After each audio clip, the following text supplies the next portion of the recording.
80 के दशक में मुजफ्फरनगर की जानसठ विधानसभा सीट से विधायक चुने गए और उसके बाद में 90 के दशक में मंत्री बने दीपक कुमार आज हमारे साथ मौजूद हैं। हम उनसे बातचीत करेंगे कि उनका राजनीतिक कैरियर कैसा रहा और कांग्रेस में पुराने ज़माने से जन्मजात अगर बात करें कि उनकी जन्मजात पार्टी राष्ट्रीय कांग्रेस रही है और कांग्रेस को वो तन मन और धन अपना समर्पित करते हैं। हमेशा कांग्रेस की नीतियों से ही वो प्रभावित रहे हैं। जाना माना नाम है, बहुत पुराना नाम है मुजफ्फरनगर का, दीपक कुमार। दीपक कुमार जी, सबसे पहले आप मंत्री रहे और सबसे पहले खोजी न्यूज़ में आपका बहुत बहुत स्वागत है। धन्यवाद बहुत बहुत।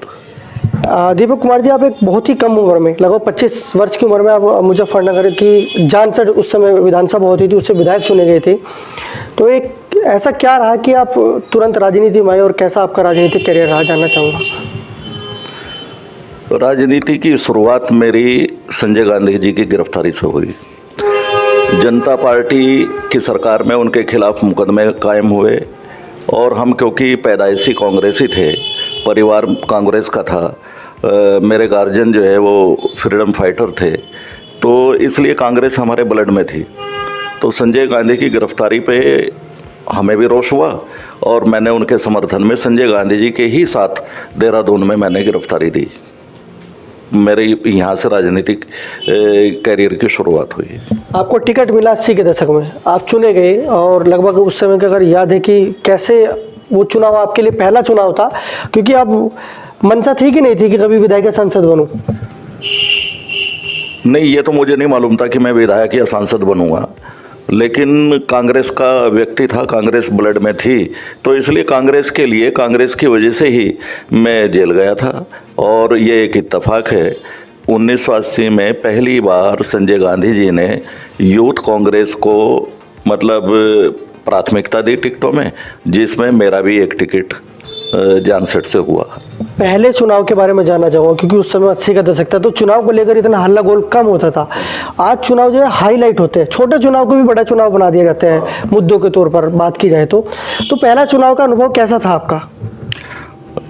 आप को बड़ा अजीब लगेगा सुन के, जब मेरा पहला चुनाव था, क्योंकि मैं जनता में कि कोई मेरी जानकारी नहीं थी। मेरे फादर, मेरे ताऊ जरूर पब्लिक से जुड़े हुए थे, क्योंकि उनकी एक अपनी सोशल लाइफ थी, तो लेकिन मेरी कोई सोशल लाइफ नहीं थी। पर आप ये देखिए कि मेरा जो पहला चुनाव सन 1980 का हुआ, आप ताज्जुब करेंगे, केवल 35,000 रुपये का मेरा चुनाव था। 35,000 रुपये खर्च करके चुनाव में मैं एमएलए हुआ। मतलब उस वक्त कार्यकर्ता जो है बड़ा समर्पित भाव से लगता था, ना कोई किसी जो आजकल के जो ऊट पटांग, वो उस जमाने में नहीं थी बिल्कुल भी। तो ये जो काफिला होता है आजकल, चुनाव का जो काफिला है, बहुत बड़े बड़े काफिले घूमते हैं और चुनाव की तैयारी 2-2 साल पहले से या 3-3 साल बल्कि 5 साल पहले से अब तो दूसरा विधायक बनता है और दूसरे विधायक के बनने के बाद ही दूसरा बंदा अपनी तैयारी में लग जाता है कि उसकी अगली बार चुनाव लड़ना है। आपने बोला कि तब ऐसा नहीं था, तो अब की राजनीति की पृष्ठभूमि की और चुनाव की बात करूँ और तब की राजनीति की पृष्ठभूमि में अंतर क्या करना चाहेंगे आप? अंतर तो ये है कि जब उस वक्त राजनीति में जो आने का मकसद होता था वो जन सेवा, जनता की सेवा, और बिना किसी लालच के, बिना किसी मतलब इस बात के कि मुझे क्या मिलेगा।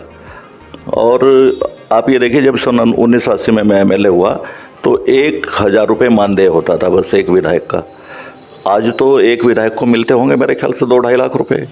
तो उस टाइम पैसे के लिए राजनीति नहीं थी, राजनीति केवल जनता की सेवा के लिए, ज़रूरतमंद लोगों की सेवा के लिए, और यही एक उसका मकसद था। यही मकसद लेके मैं एक किस्म से मेरी राजनीति की शुरुआत हुई थी, क्योंकि मेरे गार्जियंस ने भी मुझे यही समझाया था कि जनता की सेवा करने के लिए ही राजनीति में हम तुम्हें इजाज़त दे रहे हैं, वरना मैं भी पढ़ लिख के कहीं अच्छी सर्विस पे जा सकता था, IAS IPS भी कर सकता था।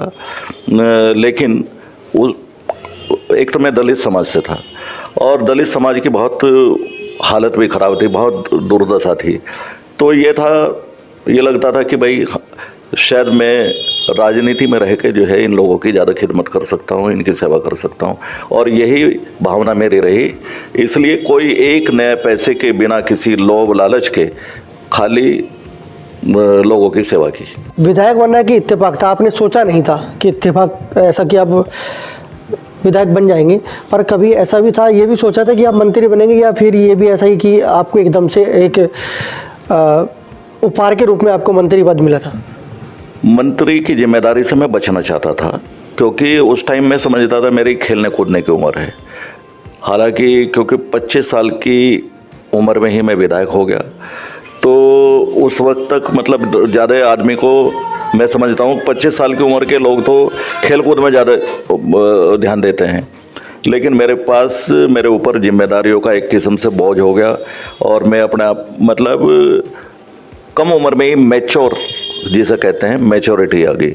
और जब मैं दूसरी बार विधायक हुआ, उस वक्त मैं बिल्कुल नहीं चाहता था कि मैं मंत्री अभी बन जाऊं, और बिना किसी तिकड़म के, बिना किसी मतलब जो लोग हथकंडे इस्तेमाल करते हैं, बिना उसके मतलब मुझे दोबारा विधायक होने के बाद मंत्री बनाएगा। बात अगर आपकी कांग्रेस पदों की करें तो आपको कौन कौन सी जिम्मेदारियां रही है कांग्रेस में? कांग्रेस में आप ये समझिए विधायक और मंत्री तो है ही, लेकिन उसके अलावा जो पार्टी के संगठन के जो काम हैं वो मेरे पास, कभी मैं पार्टी में प्रदेश स्तर पे जनरल सेक्रेटरी रहा, कई बार मैं उपाध्यक्ष रहा। मैं जो दलित मतलब कांग्रेस कह सकते हैं आप, कांग्रेस का एक विभाग होता है दलित प्रकोष्ठ, उसका चेयरमैन रहा, और उपाध्यक्ष तो मैं काफ़ी दिनों से चला रहा हूँ, अभी भी उपाध्यक्ष हूँ। प्रदेश उपाध्यक्ष। हाँ। कांग्रेस पार्टी 3 कृषि बिलों को लेकर धरना है, अब तक धरना जारी है और जगह जगह प्रियंका गांधी चुनाव प्रचार कर रही है।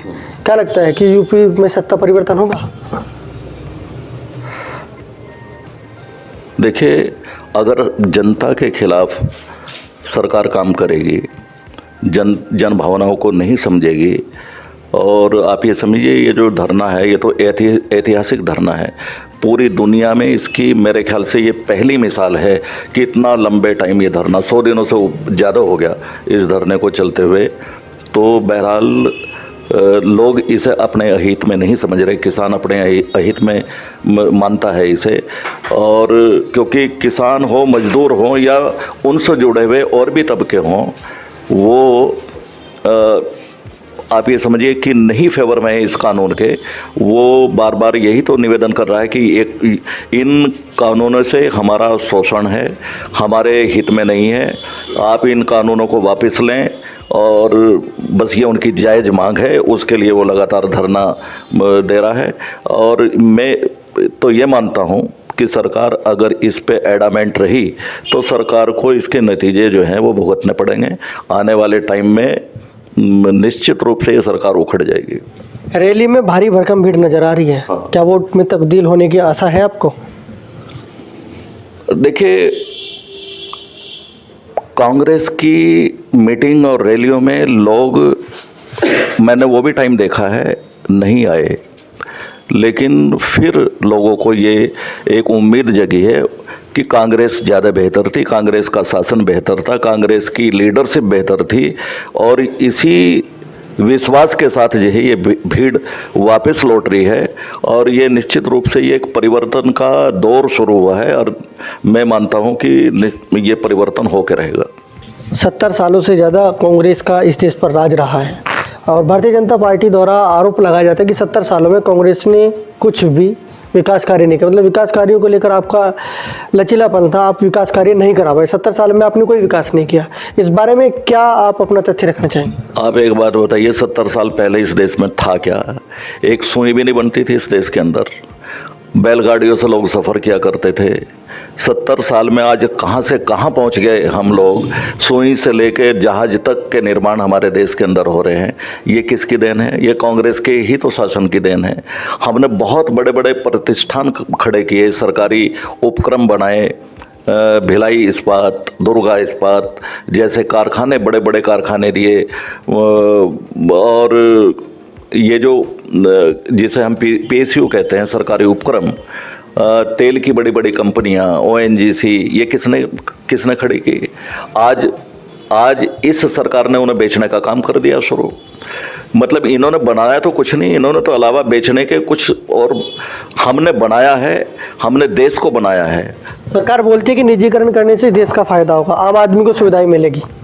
देखिए भैया, अगर आप समझें, निजीकरण से केवल सरमाएदारों को, उद्योगपतियों को फायदा होगा, आम पब्लिक को कोई फायदा नहीं होगा। आम पब्लिक का फायदा तो सरकारी नौकरियों में है। जो बेरोजगार बच्चे थे, बेरोजगार लड़के थे, वो मतलब करोड़ों करोड़ों की तादाद में रेलवे में एम्प्लॉई हैं लोग। ऐसे ऐसे उपक्रम हैं जिनमें लाखों मतलब सर्विस पे हैं बच्चे। अब उनकी सबकी सर्विसें छिनेंगी, वो तो लाला जी की मर्जी है, फिर वो किसे रखेंगे किसे नहीं। अगर प्राइवेट सेक्टर, क्या मतलब हो गया, प्राइवेट सेक्टर हो गया एक लाला की दुकान, प्राइवेट दुकान, और उस दुकान में वो फिर बाउंड नहीं है वो किसी को रखने के लिए। गरीब, ये सबसे ज़्यादा एक किस्म से जो है गरीबों की आर्थिक रूप से जो है गरीबों को बर्बाद किया जा रहा है। अगर दीपक कुमार को मौका मिलता है दोबारा से चुनाव लड़ेंगे अगर कांग्रेस मौका देती है? निश्चित रूप से मैं बहरहाल पार्टी का एक अनुशासित सिपाही हूं। अगर पार्टी मुझे आदेश देगी तो मैं निश्चित रूप से चुनाव तो मुझे लड़ना पड़ेगा। मेरा आखिरी सवाल आपसे रहेगा कि अगर विधायक और मंत्री ना बनते तो क्या होते, राजनीतिक ना होते? तो हो सकता है मैं कोई अपना, या तो कोई मैं अपना निजी काम करता, या मैं कहीं सरकारी नौकरी में होता। तो ये थे हमारे साथ दीपक कुमार। दीपक कुमार वो व्यक्ति है मुजफ्फरनगर के जिन्होंने बहुत ही कम उम्र में एक जिम्मेदारियों का भार मुजफ्फरनगर से उठाया है। विधायक के साथ साथ वो मंत्री भी रहे और बहुत ही कम उम्र में उन्होंने बातचीत में बताया कि वो बहुत ही कम उम्र में एक जिम्मेदारियों का भार उनके ऊपर आ गया था। उस समय उनकी खेलने कूदने की उम्र थी, वो चाहते थे कि वो खेल कूदे, मगर संजय गांधी के साथ में उन्होंने गिरफ्तारी थी, तो उस गिरफ्तारी को लेकर संजय गांधी काफ़ी प्रभावित हुए और उनको पहली बार यूथ कांग्रेस को चुनाव लड़ने का मौका मिला। एक टिकट उनमें दीपक कुमार का भी हुआ और वो मुजफ्फरनगर की जानसठ विधानसभा सीट से विधायक निर्वाचित हुए। उसके बाद वो मंत्री भी बने। दीपक कुमार जी, खुज न्यूज़ से बातचीत करने के लिए बहुत बहुत धन्यवाद। आपने अपना कीमती समय हमें दिया, उसके लिए आपका बहुत बहुत धन्यवाद। बहुत बहुत धन्यवाद आपका। आपने जो है मुझे थोड़ा एक्सप्लेन करने का मौका दिया। धन्यवाद बहुत बहुत।